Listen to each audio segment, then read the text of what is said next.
नमस्कार। मैं एक बार फिर आपके समक्ष अपनी एक नई रचना के साथ उपस्थित हो रहा हूँ।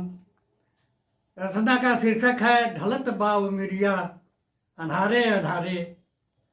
अंधेरे में भटकते हुए हम किन किन मुहानों से गुजर रहे हैं, इसका एक यथार्थ और मार्मिक वर्णन इस रचना में आपको मिलेगा।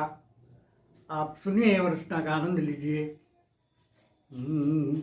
ढलत बाव मिरिया अंधारे अंधारे, ढलत बाव मिरिया अंधारे अंधारे, चुगत बा गगरिया अंधारे अंधारे, ढलत बाव मिरिया अंधारे अंधारे।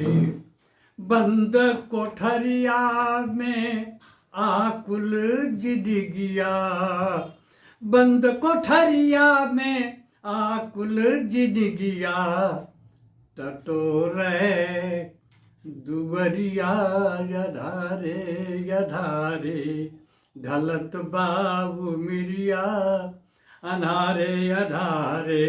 दूसरे के घर के बुझा के दियरिया, दूसरे के घर के बुझा के दियरिया, मनावे देवरिया अंधारे अंधारे, मनावे देवरिया अंधारे अंधारे, ढलत बा उमिरिया अंधारे अंधारे।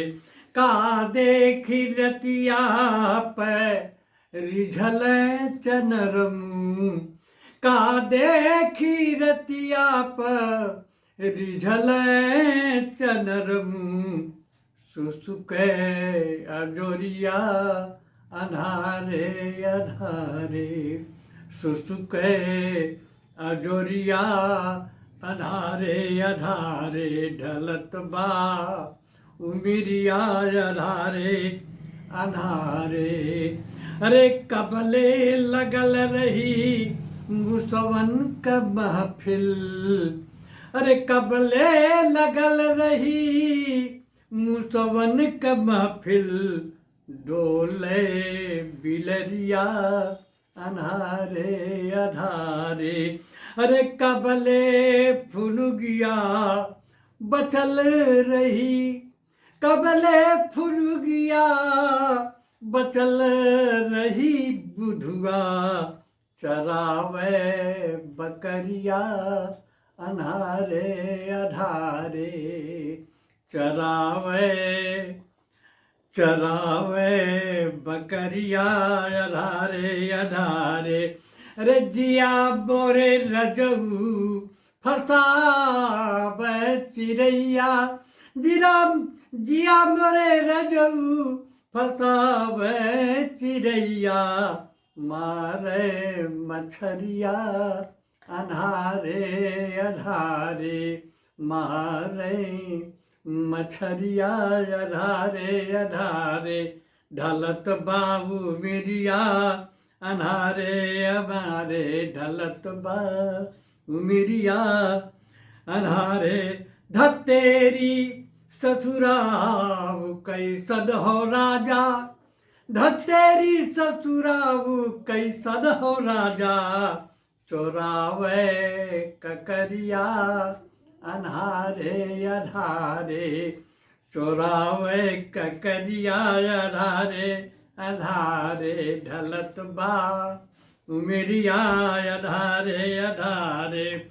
सब खा के डेकर मगर बुढ़िया काकी, सब खा के डेकर मगर बुढ़िया काकी, चाटे पतरिया अंधारे अंधारे, चाटे पतरिया अंधारे अंधारे, ढलत बा उमिरिया अंधारे अंधारे, ढलत बा।